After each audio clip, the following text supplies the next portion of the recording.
माननीय मुख्यमंत्री महोदयांच्या अध्यक्षतेखाली एक उच्चस्तरीय बैठक नुकतीच पार पडली। यामध्ये समितीचे सर्व सदस्य, राज्याचे महाधिवक्ता, विविध अधिकारी, छत्रपती उदयनराजे भोसले हे उपस्थित होते। तसेच काही काळाकरता संभाजीराजे देखील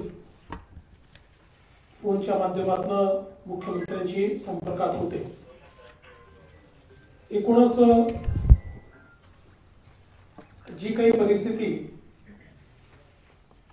राज्यामध्ये मराठा आरक्षणाच्या संदर्भात उपस्थित झालेली आहे, त्याच्यावर देखील या ठिकाणी चर्चा करण्यात आली। जालन्याला जे उपोषण चाललेलं आहे त्यातील मागण्यांच्या संदर्भात देखील या ठिकाणी सखोल अशी चर्चा करण्यात आली। आपल्याला कल्पना आहे की जालन्यामध्ये जे काही उपोषण चाललेलं आहे त्या ठिकाणी नुकतीच अतिशय दुर्दैवी अशा प्रकारची घटना झाली आणि पोलिसांच्या वतीनं त्या ठिकाणी लाठीचार्ज आणि अश्रुधूरचा प्रयोग करण्यात आला। खरं म्हणजे हे अतिशय दुर्दैवी अशा प्रकारची घटना आहे आणि अशा प्रकारच्या बळाचा वापर करण्याचं समर्थन हे केलं जाऊ शकत नाही। यापूर्वी देखील 5 वर्ष मी गृहमंत्री होतो आणि जवळपास 2000 आंदोलनं वेगवेगळ्या प्रकारची आरक्षणाच्या संदर्भातली त्याही काळात झाली, परंतु कधीही आम्ही बळाचा उपयोग त्या ठिकाणी केलेला नाही आणि आताही बळाचा उपयोग करण्याचं कुठलं कारणच नव्हतं। त्यामुळे सर्वप्रथम ज्या निष्पाप नागरिकांवर या बळाच्या वापरामुळे ज्यांना इजा झालेली आहे, जे जखमी झालेले आहेत, त्यांच्या प्रती शासनाच्या वतीनं या ठिकाणी मी क्षमा याचना करतो, क्षमा मागतो आणि माननीय मुख्यमंत्र्यांनी या संपूर्ण प्रकरणाची उच्चस्तरीय चौकशी करण्याचा निर्णय घेतलेला आहे। त्या संदर्भात ते सांगतीलच आणि दोषींवर कारवाई करण्याचा निर्णय देखील माननीय मुख्यमंत्र्यांनी या ठिकाणी निश्चितपणे घेतलेला आहे। केवळ या घटनेचं राजकारण होणं हे देखील योग्य नाही। काही पक्षांनी, काही नेत्यांनी तोही प्रयत्न केला, हे अत्यंत दुर्दैवी आहे आणि विशेषतः जाणीवपूर्वक लाठीचार्जचे आदेश मंत्रालयातून आले, ते वरून आले, अशा प्रकारचा नरेटिव्ह तयार करण्याचा प्रयत्न झाला। खरं म्हणजे या सगळ्या नेत्यांना माहिती आहे की लाठीचार्जचा आदेश देण्याचे अधिकार हे एसपी आणि डीवायएसपीच्या लेवलला असतात, त्याकरता कोणालाही विचारावं लागत नाही। मग माझा सवाल असेल की ज्यावेळी निष्पाप 113 गोवारी पोलिसांच्या हल्ल्यामध्ये मारले गेले त्यावेळी त्याचा आदेश कोणी दिला होता का? तो मंत्रालयातून आला होता का? किंवा मावळला ज्यावेळी शेतकरी हे त्या ठिकाणी गोळीबारामध्ये दुर्दैवाने मृत्युमुखी पडले त्यावेळी ते आदेश कोणी दिले होते का? किंवा त्यावेळी मग तेव्हाचे मुख्यमंत्री पृथ्वीराज चव्हाण म्हणाले तर तेव्हाच्या मुख्यमंत्र्यांनी ते आदेश दिले होते का? मग एवढे निष्पाप त्या ठिकाणी शेतकरी मृत्युमुखी पडल्यानंतर त्यांनी राजीनामा का दिला नाही? त्यामुळे मुळातच घटना चुकीचीच आहे परंतु त्याचं राजकारण करून अशा प्रकारे जणू काही सरकार हे करताय हे दाखवण्याचा जो प्रयत्न आहे, मला विश्वास आहे की लोकांनाही हे कळतं की याच्यामध्ये राजकारण करणं चाललेलं आहे. खरं म्हणजे एक गोष्ट या ठिकाणी लक्षात घेतली पाहिजे की आरक्षणाचा जो कायदा आहे, हा कायदा 2018 साली आपण तयार केला आणि त्यानंतर माननीय उच्च न्यायालयाने तो कायदा अफेल केला, तो मान्य केला. देशामध्ये आतापर्यंत आरक्षणाचे 2च कायदे मान्य झालेले आहेत, एक तमिळनाडूचा आणि दुसरा महाराष्ट्राचा.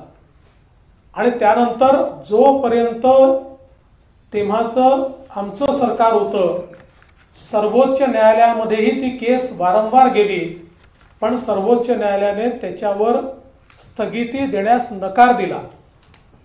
त्यानंतर सरकार बदललं आणि आपल्याला कल्पना आहे की 9/9/2020 रोजी त्याच्यावर स्थगिती आली आणि 5/5/2021 रोजी तो रद्दबादल करण्यात आला. आता परवा माननीय उद्धव ठाकरेजी हे जालन्याला गेले होते आणि त्यांचं भाषण मी ऐकलं आणि त्यांनी सांगितलं की याच्यावर लगेच वटहुकूम काढा. माझा त्यांना सवाल आहे, 5/5/2021 पासनं 1 वर्ष 1 महिना उद्धव ठाकरेजी तुम्ही मुख्यमंत्री होतात, मग जर याच्यावर वटहुकूम निघू शकत होता तर तो तुम्ही का काढला नाही? तुम्ही त्यावेळेस का चूप बसला? त्यामुळे निव्वळ राजकारण करायचं अशा प्रकारचा हा जो उद्योग आहे, आता अर्थात मी त्याच्यावर काही बोलणार नाही, कारण जे राजकारण करायला गेले त्यांना जनतेने तिथे उत्तरं दिली. आणि मग त्यानंतरही आपल्याला कल्पना आहे की उद्धवजींना ज्यावेळेस ते जात होते त्यावेळेस राजेश टोपेंना काय काय सर्कस करावी लागली. मी त्याच्यावर काही बोलणार नाही, मला त्याच्यावर बोलायचं नाही.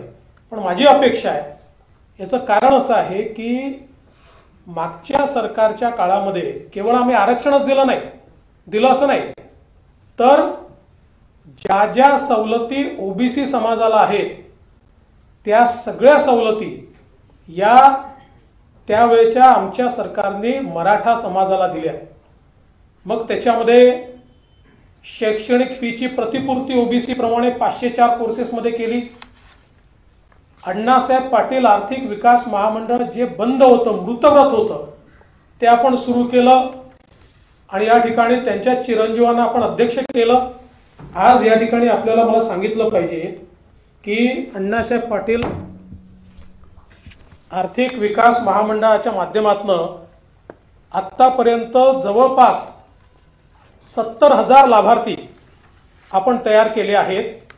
म्हणजे मराठा समाजातल्या 70,000 उद्योजक त्यात तयार झाले आहेत आणि 5,000 कोटी रुपयाचं कर्ज हे आपण त्या ठिकाणी त्यांना दिलेलं आहे, ज्याचा संपूर्ण व्याज हे राज्य सरकार या ठिकाणी भरतं. यासोबत सारथी सारखी एक अत्यंत महत्त्वाची संस्था ही आपण त्या काळामध्ये सुरू केली. या सारथीच्या माध्यमातून आपण सगळ्या मराठा समाजाच्या विद्यार्थ्यांच्या ओबीसी प्रमाणे सगळ्या खासगी कॉलेजेसमध्ये 504 कोर्सेस करता त्यांच्या अर्ध्या फीची प्रतिपूर्ती ही आपण त्या ठिकाणी करतो. ही योजना आपण त्या ठिकाणी सुरू केली. एवढंच नाही तर विद्यार्थ्यांना मराठा समाजाच्या हॉस्टेल बनायचे होते, ते बनतायत किंवा ते कमी पडू शकतात हा विचार करून जोपर्यंत हॉस्टेलमध्ये अकोमोडेशन मिळत नाही तोपर्यंत त्यांना 6,000 रुपये महिना अशा प्रकारे रहिवासाची योजना आपण सुरू केली. त्याचप्रमाणे आपण यूपीएससी आणि एमपीएससीच्या करता त्यांची राष्ट्रीय अधिछात्रवृत्ती योजना सुरू केली आणि माननीय मुख्यमंत्री महोदय सांगतील की ती योजना किती यशस्वी झाली आणि किती मोठ्या प्रमाणात आज आपले विद्यार्थी त्या ठिकाणी एमपीएससी आणि यूपीएससी मध्ये या योजनेच्या अंतर्गत सिलेक्ट झाले. या मुलांना दिल्लीमध्ये राहण्याकरता त्यांना भत्ता देण्याची सुरुवात आपण त्या ठिकाणी केली। सारथीच्या 7 विभागीय कार्यालयाला जमिनी आपण दिल्या। पुणे कार्यालयाकरता 42 कोटी रुपये, खारघर करता जवळपास 119 कोटी रुपये, कोल्हापूर करता 176 कोटी रुपये, नाशिक करता 158 कोटी रुपये आणि वसतिगृहाकरता वेगळे छत्रपती संभाजीनगर 140 कोटी रुपये, लातूर 172 कोटी रुपये, नागपूर 204 कोटी रुपये असे 1015 कोटी रुपये हे आपण त्या ठिकाणी सारथीच्या विविध कार्यालयांकरता उपलब्ध करून दिले। त्याचप्रमाणे कौशल्य विकास प्रशिक्षण कार्यक्रमाच्या माध्यमातून 28,000 विद्यार्थ्यांचं प्रशिक्षण त्या ठिकाणी आपण करतोय। वेगवेगळ्या ज्या योजना आहेत, मी सगळ्या योजना या ठिकाणी सांगणार नाही, पण 9वी ते 11वी साठी छत्रपती राजाराम महाराज सारथी शिष्यवृत्ती योजना 23,224 विद्यार्थ्यांना 31 कोटी रुपये आपण त्या ठिकाणी देतो। त्याचप्रमाणे परदेशी शिष्यवृत्ती योजना आपण सारथीच्या माध्यमातून महाराजा सयाजीराव गायकवाड योजना सुरू केली की ज्याच्यामध्ये आपल्या मराठा समाजाच्या मुलांना त्या ठिकाणी परदेशी शिष्यवृत्ती आपण देतो आणि अनेक गोष्टी या ठिकाणी आहेत। मी सगळ्या गोष्टी सांगून आपला वेळ घेत नाही। मी या गोष्टी एवढ्याकरता सांगितल्या की आजपर्यंत मराठा समाजाकरता जे काही निर्णय झाले आहेत ते महायुतीच्या सरकारनेच घेतलेले निर्णय आहेत। इतर कुठल्या सरकारने घेतलेले ठळक निर्णय मराठा समाजाच्या संदर्भात आज दाखवता येत नाही। आणि आजही हे सरकार आल्यानंतर म्हणजे ज्यावेळी सर्वोच्च न्यायालयामध्ये आपल्याला कल्पना आहे की पिटिशन सुरू होती, अनेक वेळा महाराष्ट्र सरकारच्या वकिलांनी मागच्या सरकारच्या कार्यकाळामध्ये आम्हाला माहिती दिली जात नाही, आमच्याजवळ इन्फॉर्मेशन नाही, आम्ही या संदर्भात कमेंट करू शकत नाही, असं अनेक वेळा महाराष्ट्र शासनाच्या वकिलांनी सांगितलं। जे आरक्षण आम्ही हायकोर्टात टिकवलं, जे आरक्षण आम्ही सुप्रीम कोर्टात टिकवलं होतं, ते आरक्षण सुप्रीम कोर्टात घालवण्याचं काम आज जे नेते मराठा समाजाचा या ठिकाणी पुळका आल्याचं दाखवत आहेत, या नेत्यांनी ते घालवलं। त्यानंतर मागच्या सरकारच्या काळामध्ये न्यायमूर्ती भोसले साहेबांच्या म्हणजे जे chief justice of Uttar Pradesh high court होते, अलाहाबाद हायकोर्ट होते, त्यांच्या अध्यक्षतेखाली एक समिती तयार केली आणि आता सर्वोच्च न्यायालयाच्या निर्णयातनं कशा प्रकारे मार्ग काढायचा या संदर्भात त्या समितीला शिफारसी करायला सांगितल्या। त्या समितीने शिफारसी केल्यानंतर त्यातल्या एकाही शिफारसीची अंमलबजावणी उद्धव ठाकरेंच्या सरकारने केली नाही। पण जसे मुख्यमंत्री एकनाथराव शिंदे झाले, एकनाथराव शिंदेजींनी त्या ठिकाणी त्या शिफारसींची अंमलबजावणी सुरू केली आणि सगळ्यात महत्त्वाचं की उद्धव ठाकरेजींच्या सरकारच्या काळामध्ये उद्धव ठाकरेजींना वारंवार जे मराठा तरुण सिलेक्ट झाले होते पण सुप्रीम कोर्टाच्या निर्णयामुळे एसीबीसीतनं बाहेर पडले, त्यांना अधिसंख्य पद तयार करून समावून घेतलं पाहिजे ही मागणी होत होती। कधीही त्या सरकारने त्या मागणीकडे लक्ष दिलं नाही। एकनाथराव शिंदे यांच्यामध्येच ती हिम्मत होती की त्यांनी निर्णय केला की होय आम्ही यांना समावून घेऊ आणि त्या सगळ्या विद्यार्थ्या त्या सगळ्या मराठा तरुणांना महाराष्ट्र सरकारच्या नोकऱ्यांमध्ये अधिसंख्य पद तयार करून समावून घेण्याचं काम हे एकनाथराव शिंदेजींच्या सरकारने केलं। त्यामुळे मला असं वाटतं की हा अत्यंत महत्त्वाचा मुद्दा आहे, कॉम्प्लेक्स मुद्दा आहे, सर्वोच्च न्यायालयाच्या घटनापीठाने दिलेला निर्णय आहे आणि म्हणून याच्यावर कुठलंही सोल्युशन काढताना ते कायदेशीर असावं लागेल, ते न्यायालयात टिकणारं असावं लागेल। मराठा समाजाची दिशाभूल करता येणार नाही, थातूरमातूर करून हात झटकता येणार नाहीत। परमनंट टिकणारं अशा प्रकारचं सोल्युशन हे काढण्याचा प्रयत्न मुख्यमंत्र्यांच्या नेतृत्वात चाललेला आहे। त्याच अनुषंगाने आता जो मुद्दा जालन्याला आलेला आहे किंवा मराठा समाजाच्या आरक्षणाचा जो एक मुद्दा आहे, या संदर्भात ही बैठक झालेली आहे। काही निर्णय देखील या बैठकीत झालेले आहेत। माननीय मुख्यमंत्री महोदय त्या संदर्भात जी काही आपली टिप्पणी आहे ती करतील। त्याआधी अजितदादा, आपण या ठिकाणी अजितदादांना विनंती करतो की अजितदादांनी आपल्याला संबोधित करावं। माननीय मुख्यमंत्री, उपमुख्यमंत्री, सर्व उपस्थित मान्यवर, छत्रपती उदयनराजेजी आणि सर्व मंत्रिमंडळातील सहकारी पत्रकार मित्रांनो, 2 दिवस मी आजारी असल्यामुळे बाहेर पडलेलो नव्हतो। तशा बातम्या पण आलेल्या होत्या, परंतु त्याच्यातनं गैरसमज पसरवण्याचा प्रयत्न झाला। आपल्याला सगळ्यांनाच माहिती आहे की जी काही घटना अंतरवाली, सराटी, तालुका अंबड, जिल्हा जालन्यामध्ये घडली आणि जो लाठीचार्ज झाला, त्याच्या संदर्भातलं सगळ्यांनी स्पष्ट शब्दामध्ये त्या गोष्टीच्या बद्दलचा विरोध दर्शवला। असं व्हायला नको होतं, अशा प्रकारची भूमिका राज्याच्या प्रमुखांची आणि राज्य मंत्रिमंडळातल्या सगळ्यांचीच त्या ठिकाणी राहिलेली आहे। परंतु आम्ही अनेक वर्ष राजकीय जीवनामध्ये काम करणारे कार्यकर्ते आहोत। मलाही माहिती आहे की अशा प्रकारचे प्रसंग ज्यावेळेस येतात त्यावेळेस सर्वांनी राज्याचं हित डोळ्यासमोर ठेवून भूमिका घ्यायला पाहिजे। परंतु दुर्दैवाने काही राजकीय पोळी त्याच्यातनं भासता येते का, स्वार्थ साधता येतो का, अशाही प्रकारचा प्रयत्न त्या ठिकाणी केला जातो। खरं तर आतापर्यंतच्या एकंदरीत राजकीय कारकीर्द जर आपण बघितली तर अनेकांना अनेक वेळेला वेगवेगळ्या पदांवर संधी मिळाली। त्यांनी पण त्यावेळेस वेगवेगळ्या घटकाला, मराठा असेल, धनगर असेल, मुस्लिम असेल किंवा इतर अनेक लिंगायत असेल, अनेक समाज आपल्याला आरक्षण मिळावं म्हणून मागणी करत असतो आणि तशा प्रकारची मागणीची पूर्तता करण्याच्या करता कुणी राज्यकर्ते असले तर ते त्या ठिकाणी प्रयत्न करत असतात। परंतु उद्याच्याला तो प्रयत्न झाल्यानंतर कायद्याच्या चौकटीमध्ये देखील तो बसला पाहिजे। सुप्रीम कोर्टात, हायकोर्टात देखील तो मान्य झाला पाहिजे। वेगवेगळ्या प्रकारचे वेळोवेळी निर्णय सर्वोच्च न्यायालय देतं, वेगवेगळ्या राज्यांच्या संदर्भातलं देतं, त्याही वेळेस तिथं कुठं अडचण येता कामा नये अशा प्रकारचा सगळा प्रयत्न तो करावा लागतो आणि तशा पद्धतीनं करण्यात आला। मागे एक गोष्ट मान्यच करावी लागेल, देवेंद्र फडणवीस राज्याचे प्रमुख असताना हायकोर्टामध्ये त्यांनी घेतलेला मराठा आरक्षण हे टिकलं। सुप्रीम कोर्टामध्ये ते पुन्हा नाकारण्यात आलं। त्याच्यानंतरच्या काळामध्ये देखील वेळोवेळी एकनाथराव शिंदे साहेब देखील आपल्या परीने प्रयत्न करतायत, इतर पण सहकारी प्रयत्न करतायत, परंतु त्याला अजूनपर्यंत एक उत्तर जे मिळायला पाहिजे तसं उत्तर मिळालेलं नाहीये।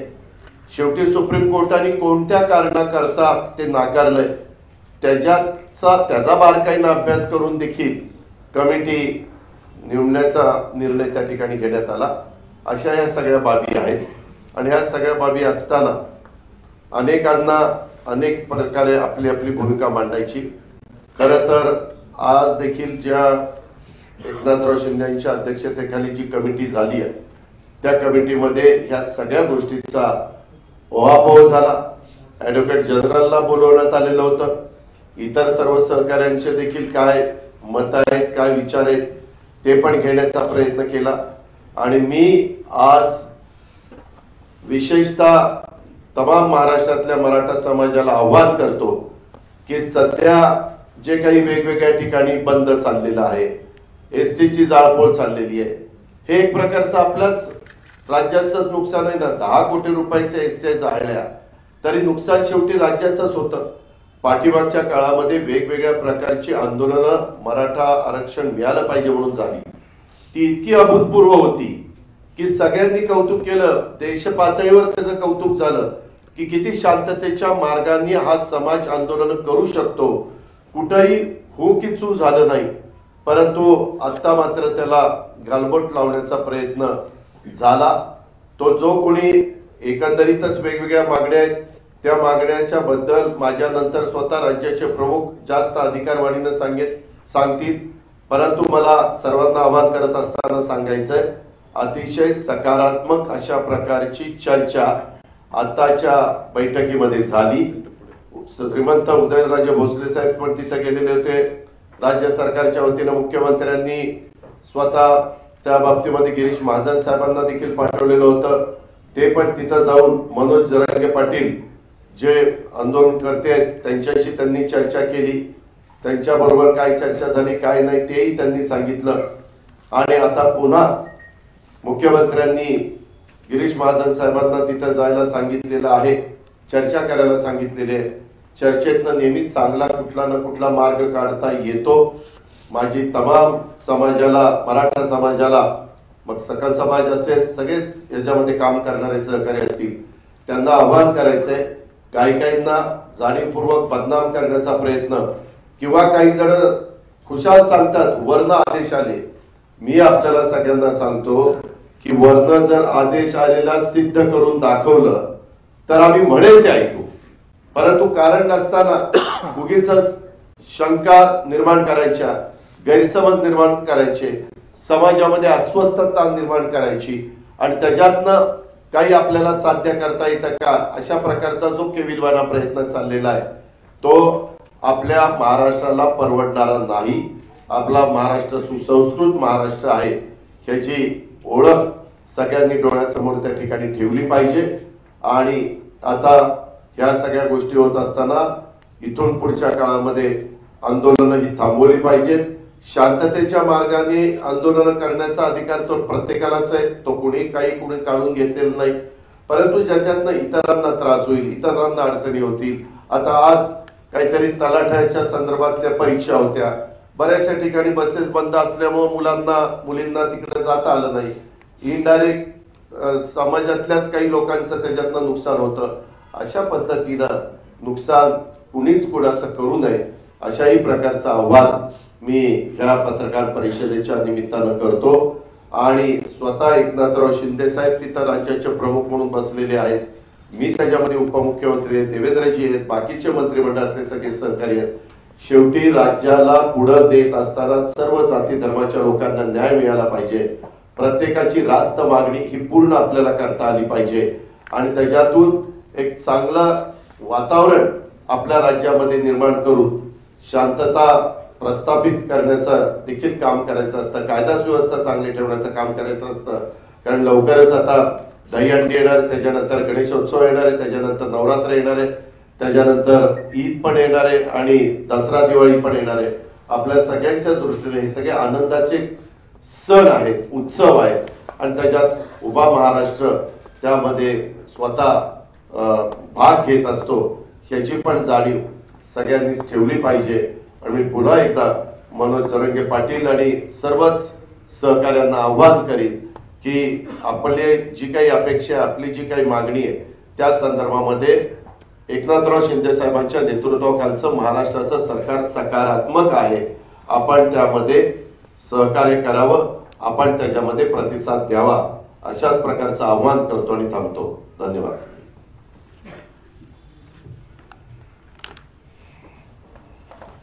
आजच्या पत्रकार परिषदेमध्ये उपस्थित दोन्ही उपमुख्यमंत्री आणि आपले उदयनराजे आहेत, आमचे सगळे मंत्री आहेत आणि पत्रकार मित्रांनो, आज एक उच्चस्तरीय बैठक संबंधित सगळ्यांचीच आम्ही घेतली। जालनामध्ये जे आंदोलन, उपोषण, त्यानंतर झालेल्या दुर्दैवी प्रकार, दुर्दैवी घटना या बाबतीमध्ये मी स्वतः उपोषणकर्ते मनोज जरांगे पाटील यांच्याशी देखील बोललो होतो। त्यांनाही सांगितलं होतं की उपोषण आणि आपल्या जे काही आंदोलन आहे त्या आंदोलनावर आपलं सरकार काम करतंय। तुमची जी मागणी आहे त्याच्यावर गांभीर्याने आपण काम करतोय। त्या ठिकाणी मंत्री गिरीश महाजन, सावे, भुमरे, दानवे, रावसाहेब दानवे यांना देखील मी स्वतः पाठवलं होतं आणि त्यांच्याशी चर्चाही करायला लागली। एकंदरीत मराठा समाजाचं जे काही यापूर्वी आंदोलनं झाली आपण सगळ्यांनी पाहिली. खूप मोठ्या प्रमाणावर लाखांचे मोर्चे 58 मोर्चे या महाराष्ट्रात निघाले, परंतु अतिशय शिस्तबद्ध पद्धतीने निघाले. कुठेही काही गालबोट लागले नाही, कायदा सुव्यवस्था अबाधित राहिली.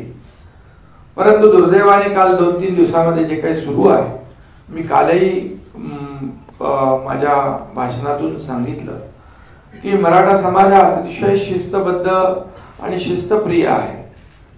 याचा अनुभव आपल्याला गेल्या काही वर्षामध्ये आला.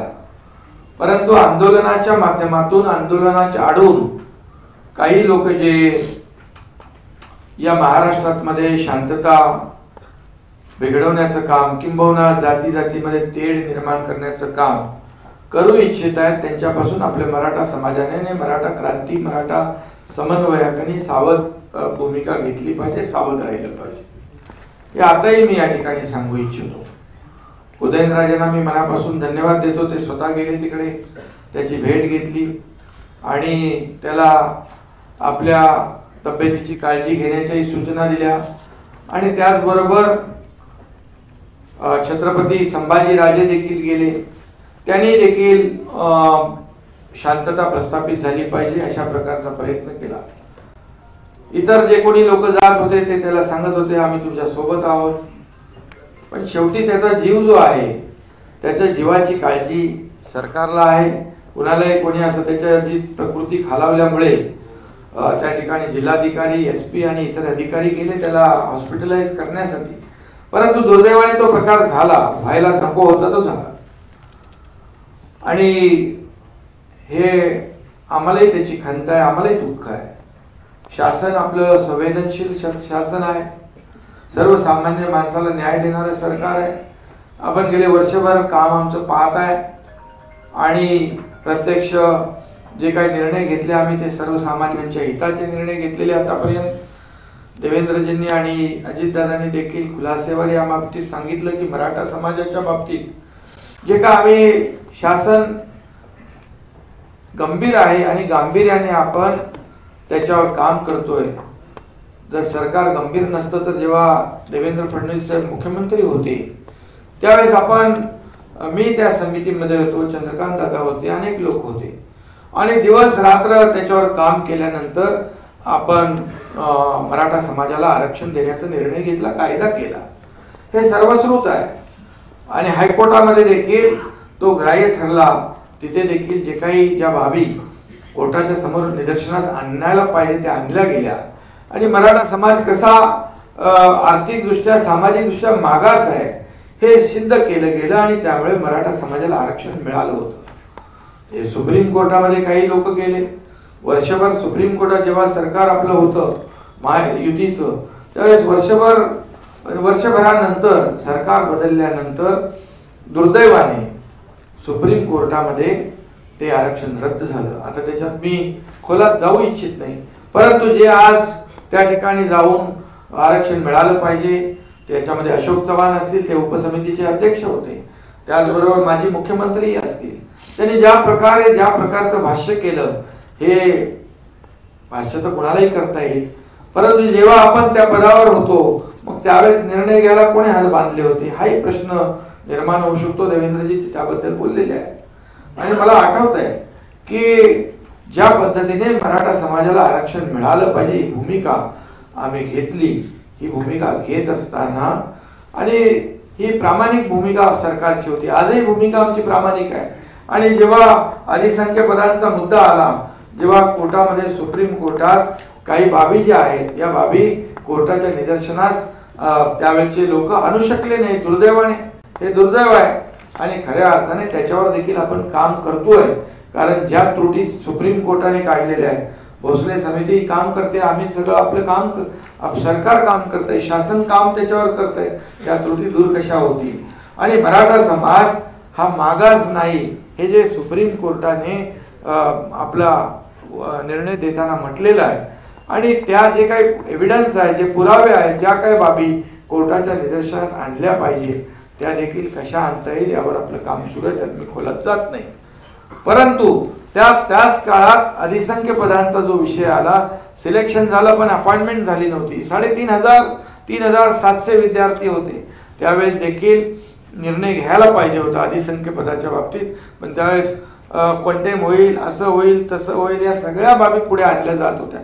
परंतु मी आपल्याला सांगू इच्छितो, मुख्यमंत्री झाल्यानंतर 3,700 अधिसंख्य, अजितदादा देखील त्यावेळेस साक्षीदार आहेत, आम्ही सगळे प्रामाणिकपणे त्या मराठा समाजाच्या पाठीशी खंबीरपणे उभे होतो. परंतु शेवटी राज्याचा प्रमुख म्हणून जेव्हा त्याची इच्छाशक्ती असावी लागते, त्याला प्रामाणिकपणे तळमळीने या मराठा समाजाला आरक्षण मिळालं पाहिजे, भूमिका घेण्याचं म्हणजे इच्छा असली पाहिजे. त्यावर मी आता आजच्या या बैठकीत बोलू इच्छित नाही, बोलेन मी काय काय घटना घडलेल्या आहेत. आणि मग अधिसंख्य पद 3,700 मुलांचं जेव्हा भवितव्याचा विषय होता, मुख्यमंत्री झाल्या आम्ही तो पहिला निर्णय घेतला आणि अधिसंख्य पदांना 3,700 लोकांना आम्ही अपॉइंटमेंट दिल्या आणि ते आज काम करतायत. त्यानंतर अनेक जे निर्णय घेतले, आता मगाशी देवेंद्रजींनी सांगितले किती निर्णय घेतले. अण्णासाहेब पाटील आर्थिक विकास महामंडळ 10 लाखाचा 15 लाख केला, आपण जवळपास 4,000-5,500 कोटी रुपयाचं बँक लोन त्या अण्णासाहेब पाटील आर्थिक विकास महामंडळाच्या माध्यमातून तरुणांना दिलं गेलं. त्याचं व्याज आपण सरकार म्हणून आपण भरतोय. त्याच्यामध्ये 67-70 तरुणांना त्याचा फायदा झाला. सारथीच्या माध्यमातून आपण अनेक निर्णय घेतोय, मुलांना नोकऱ्या मिळाल्या पाहिजे. त्याचबरोबर त्यांचे परदेशी जाणारी फी आपण भरतोय, जवळपास 2,000 कोटी रुपये सरकार फी भरतंय. आज UPSCची जवळपास 51 मुलं जे आहेत UPSC सिलेक्ट झाले, IAS मध्ये, काही IPS मध्ये, काही IRS मध्ये, आणि त्याचबरोबर 300 पेक्षा जास्ती MPSC मध्ये देखील सिलेक्शन त्यांचं झालं क्लास 1 आणि क्लास 2 मध्ये. हे सरकारचं काम आहे आणि सरकार याच्यावर प्रामाणिकपणे काम करत आहे. मी आपल्याला एवढंच सांगतो की आता देखील मराठा समाजाला आरक्षण मिळालं पाहिजे, ते कायद्याने टिकलं पाहिजे, ते फुलप्रूफ असलं पाहिजे. आम्हाला कोणाची फसवणूक करायची नाही आणि म्हणूनच त्याच्यावर अतिशय गांभीर्याने सगळ्या बाबी मी इथे आपल्या समोर स्पष्ट करू इच्छित नाही.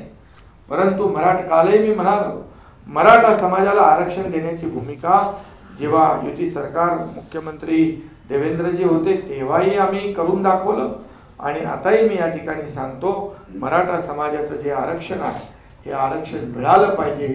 यासाठी जे काही करा, आम्ही टास्क फोर्स केलाय, आपले हरीश साळवे साहेब आहेत, त्याच्या सगळ्या वकिलांची मी नावं घेत नाही, तज्ञ लोक आहे, टास्क फोर्सच्या माध्यमातून त्याच्यावर काम सुरू आहे.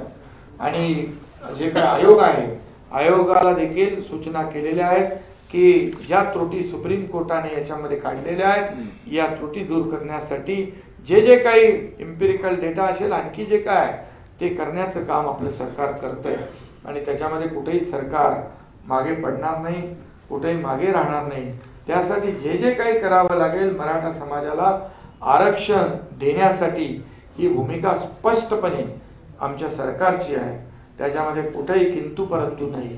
फक्त थोडा जो काही संयम राखण्याची आवश्यकता आहे मराठा समाजाने. शेवटी मराठा समाज हा काही प्रमाणामध्ये पुढारलेला आहे, परंतु मेजॉरिटी प्रमाण जे आहे आर्थिक आणि सामाजिक दृष्ट्याने मागासलेलं आहे आणि म्हणून ते अगोदर आपल्याला काही लोक म्हणतायत इथून याच्यातून द्या त्याच्यातून द्या, परंतु पहिलं तर मराठा समाज मागास आहे हे तर आपल्याला सिद्ध करावं लागेल. जे सुप्रीम कोर्टाने त्यांच्या निर्णयामध्ये त्याची नोंद घेतलेली आहे, तशी निरीक्षणं नोंदवलेली आहे, त्या त्रुटी काढलेल्या आहेत, त्याच्यावर आम्ही काम करतोय. आणि आपल्याला मी मराठा समाजाला पूर्णपणे आपल्या मीडियाच्या माध्यमातून विनंती आणि माझं आवाहन आहे की सरकार पूर्णपणे प्रामाणिकपणे गांभीर्याने मराठा समाजाला आरक्षण देण्याच्या बाजूचं आहे. यावर पूर्ण विश्वास ठेवा. आरक्षण टिकलं पाहिजे. हे सगळ्या गोष्टी ज्या आहेत फुलप्रूफ आपल्याला फ्रुटफुल केल्या पाहिजे. त्याचा फायदा लाभ जो आहे हा मराठा समाजाला घेता आला पाहिजे. तोपर्यंत ओबीसी समाजातल्या विद्यार्थ्यांना जे काही फायदे मिळतात ते देखील देण्याचं काम आपलं सरकार करते. त्याच्या डिटेलमध्ये मी जात नाही. मग हॉस्टेलची फी असेल, परदेशी जाण्याचा जो खर्च असेल, अण्णासाहेब पाटील आर्थिक विकास महामंडळाचं, सारथीचं जे जे माध्यम आहे, या माध्यमातून सरकार पूर्णपणे त्याला जे काही आर्थिक तरतूद आवश्यक आहे तिथे कुठेही हात आकडता घेणार नाही, हे देखील मी मुख्यमंत्री म्हणून या ठिकाणी सांगू इच्छितो. त्यामुळे फक्त एवढंच आहे की जे लोक याच्यामध्ये मराठा समाजाचा आंदोलनाचा फायदा घेऊन काही राजकीय पोळी भाजू इच्छित आहेत, त्यांच्यापासून मराठा समाजाने सावध राहिलं पाहिजे.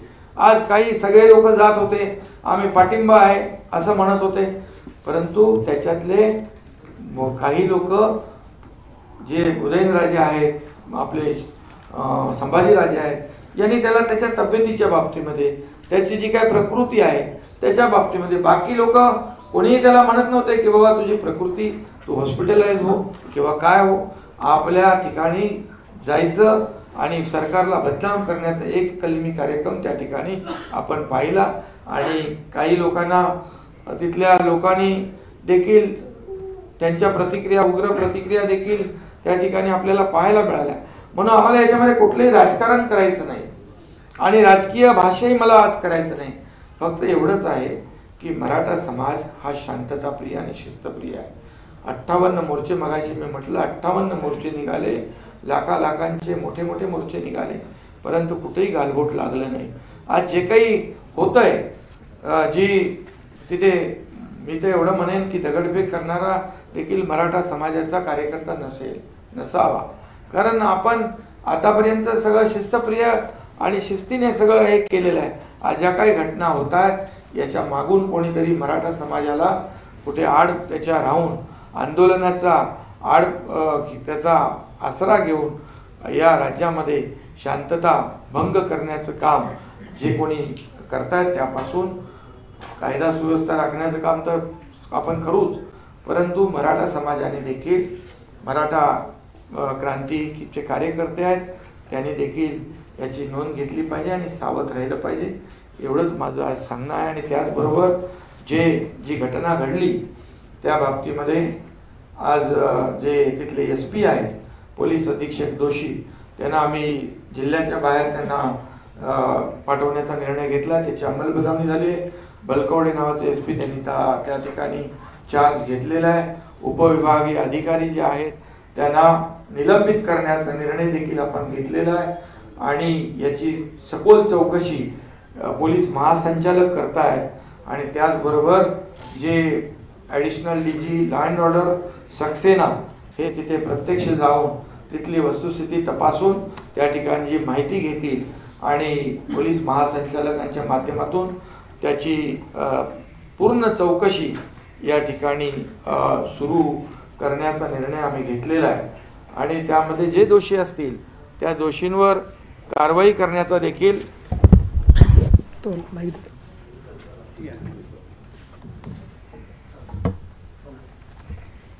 दोषींवर पूर्णपणे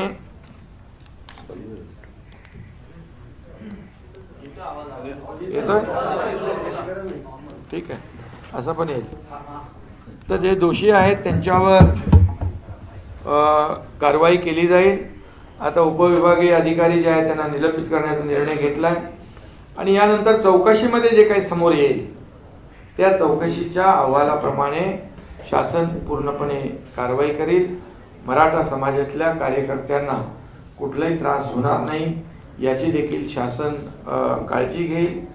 आणि मला वाटतं यापेक्षा जे कुणबी समाजाचं जे दाखल्याचा जो विषय आहे या बाबतीत देखील आता बैठकीमध्ये चर्चा झाली. महसूल विभागाचे सचिव, अतिरिक्त मुख्य सचिव त्याच्यावर काम करतायत. आणि ज्या जुन्या नोंदी, त्यांचं मनोज जरंगे पाटील यांची मागणी होती की जुन्या ज्या नोंदी आहेत कुणबी मराठा, कुणबी अशा प्रकारच्या त्यांना दाखले मिळायला अडचण होती आहे. आणि त्यासाठी जी समिती आम्ही गठीत केलेली आहे त्या समितीने देखील 1 महिन्यामध्ये त्यांचा पूर्ण अहवाल या ठिकाणी शासनाला देण्याचा त्या सूचना त्यांना दिलेल्या आहेत. त्यामुळे ती देखील जी कुणबी समाजाचे जे दाखले, कुणबी दाखले देण्याचा जी काही मागणी त्यांची आहे त्यावर देखील आम्ही युद्ध पातळीवर काम करतोय. आज हे आपले गिरीश महाजन देखील त्या ठिकाणी जातील, आमचे मंत्री जातील, त्यांच्याशी चर्चा करतील. शेवटी चर्चेतून हा प्रश्न सुटणार आहे, संवादाने हा प्रश्न सुटणार आहे. त्यामुळे जी मागणी त्यांची आहे त्यावर सरकार पूर्ण गांभीर्याने काम करत आहे. आणि मनोज जरांगे पाटील यांना देखील माझं आव्हान आहे की त्यांच्याबरोबर देखील यापूर्वी देखील काही विषयांवर बैठका झाल्या आणि सरकारने पूर्णपणे सकारात्मकता दाखवलेली आहे. त्यामुळे माझं त्यांनाही आव्हान आहे की मराठा समाजाला पूर्ण आरक्षण देणं हा मोठा जो मुद्दा आहे त्याच्यावर सरकार पूर्णपणे गांभीर्याने काम करत आहे. आणि हा जो कुणबी दाखल्याचा जो विषय आहे त्याच्यावर देखील सरकारने तत्काळ समिती गठीत केलेली आहे. हे जुने रेकॉर्ड्स आहेत, रेकॉर्ड तपासायला थोडा वेळ लागतो आणि त्या जुन्या नोंदी आहेत. काही प्रमाणामध्ये आमच्याकडे तशा जुन्या नोंदी आणि त्या प्रकारचे काही विभागीय आयुक्त तिथल्या जिल्हाधिकाऱ्यांनी माहिती दिलेली आहे. आणि म्हणून महिन्याभराच्या आतमध्ये पूर्ण माहिती या ठिकाणी आल्यानंतर त्याच्यावर देखील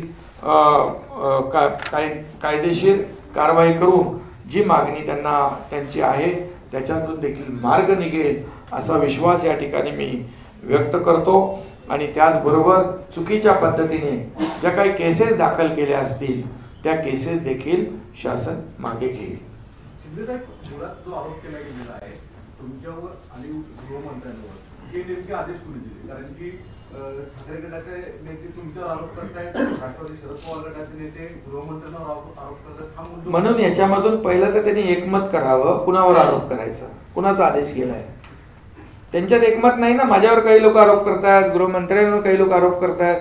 त्यांनी पहिले एकमत करून आरोप करावा. तुम्हाला एवढंच सांगतो मी, यामध्ये कुठल्याही प्रकारचा आदेश, अरे मराठा आंदोलन करताना लाठीमार करा अशा प्रकारचा आदेश आम्ही देऊ शकतो का?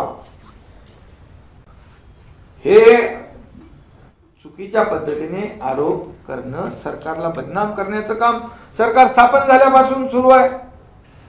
त्यात नवीन काही नाहीये. परंतु तेही राज्यकर्ते होते, त्यांना माहीत आहे ह्या अशा प्रकारचे आदेश दिले जाऊ शकतात का, दिले जातात का. त्यामुळे आरोप हे करणं ह्याच्यामध्ये राजकारण मला आत्ता आणायचं नाहीये. मला एकच आहे, मुख्यमंत्री म्हणून आम्ही या मराठा समाजाच्या पाठीशी आहोत. आम्ही काय, आमचं सगळं सरकार, नाहीतर पूर्वी आम्ही आरक्षण दिलं होतं ना, देवेंद्रजी मुख्यमंत्री होते त्यावेळेस. मग 2.5 वर्ष तुम्ही जे रद्द झालं याला कारणीभूत कोण आहे? सुप्रीम कोर्टामध्ये त्याच्यात पण डिटेलमध्ये आमच्याकडे सगळी माहिती आहे. काय कोणी हलगर्जीपणा केला, कुणाचा नाकारतेपणा आहे. या मराठा समाजाचं आरक्षण जे रद्द झालं यामध्ये कोण जबाबदार आहे? आम्ही दिल्यानंतर वर्षभर सुप्रीम कोर्टामध्ये देखील ते आरक्षण होतं. त्यामुळे आज मी त्यावर बोलू इच्छित नाही. एवढंच सांगतो, याच्यामध्ये विरोधकांनी देखील याच्यात राजकारण आणू नये. हा मराठा समाज जो आहे हा शांतताप्रिय, शिस्तप्रिय आहे आणि याच्या मागून महाराष्ट्र अशांत करण्याचं काम, प्रयत्न कुणी करू नये.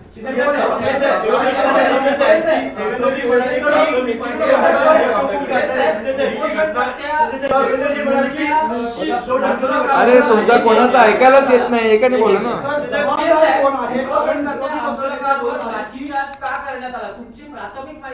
अरे बाबा, म्हणून तर त्याची चौकशी लावली, उच्चस्तरीय चौकशी लावली, त्या SP ला जिल्ह्याच्या बाहेर घालवला, उपविभागीय अधिकाऱ्याचं निलंबन केलंय. आता चौकशी अंती जे बाहेर येईल त्याच्यावर कारवाई केलेली आहे. आता नेमकी माहिती काय? चौकशी तर लावलेली आहे पण लाठीचार्ज झाला हे सत्य आहे. तर पण तो लाठीचार्ज का झाला?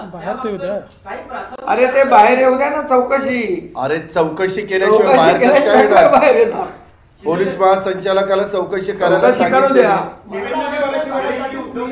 हुकूम काढला नाही त्यावेळी, पण तेव्हाची जी समिती होती त्याच्यामध्ये आपण स्वतः आणि अजितदादा दोघंही होता. तेव्हा कुठे गाडी आणली होती? हा होतो ना, आम्ही दोघं होतो, आम्ही सदस्य होतो, आम्ही अध्यक्ष आणि मुख्यमंत्री नव्हतो.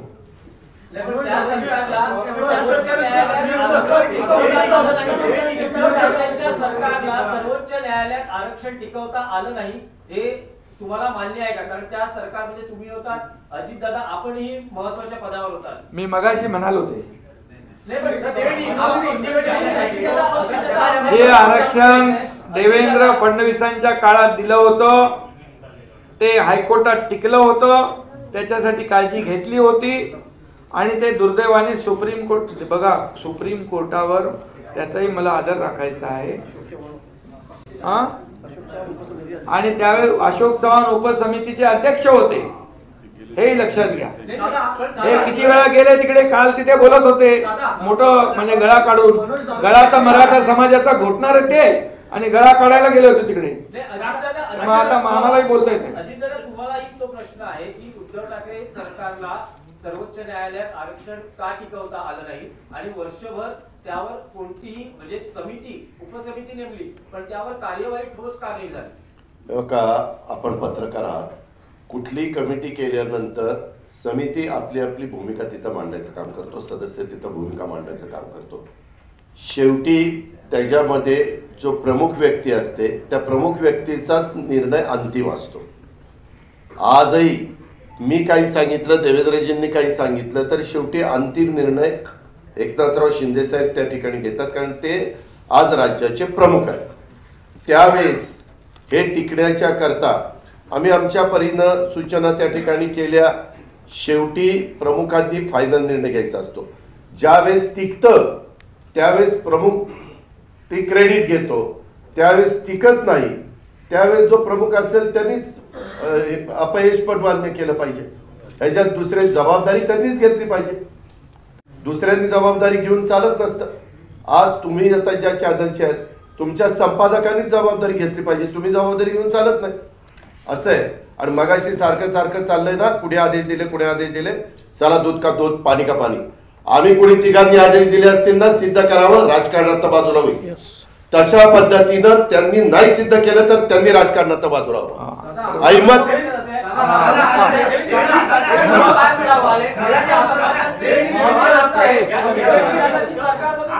ज्या पद्धतीनं हा सगळा गोंधळ झाला आणि थेट शरद पवार लोकेशनला पोहोचले, लगेच रोहित पवार रात्री 2:30 वाजता तिथं पोहोचले, हा सगळ्या तर गोष्टी बघितल्या तर कुठेतरी मराठा विरुद्ध ओबीसी हे गोंधळ निर्माण करण्याच्या सध्या दिसते हालचाली सगळे.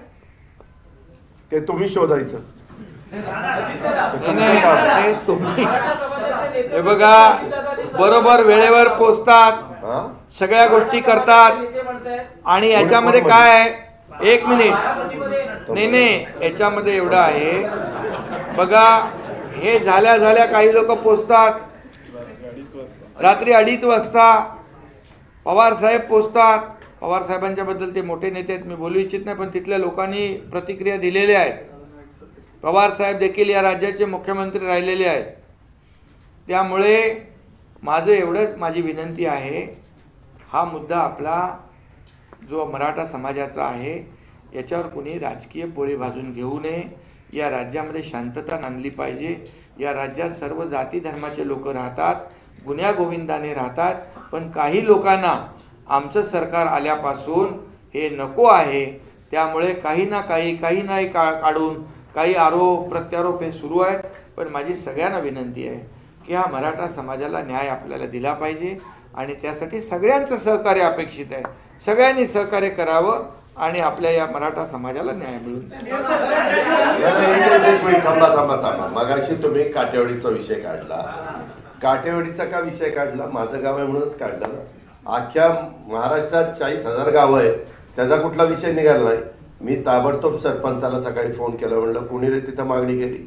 तो म्हणला दादा आम्ही कुणीही तिथं नव्हतो, एक व्यक्ती त्यांनी त्या बाबतीमध्ये तशा प्रकारची मागणी केली. आता एवढ्या मोठ्या राज्यामध्ये 14 कोटीमध्ये एकाने मागणी केली आणि त्याला मीडियानी उचलून धरलं तर त्याला एवढा काही अधिकार नाहीये. त्याच्यावर त्या मागणीमध्ये काही तथ्य नाहीये. असं कुणी पण उठेल आणि कसल्याही मागण्या करायला लागेल, त्याला काहीतरी एक हे पाहिजे ना, अधिकार पाहिजे ना. तो गावचा सरपंच असता, उपसरपंच असता, कोणतरी प्रमुख असता तर गोष्ट त्याच्याला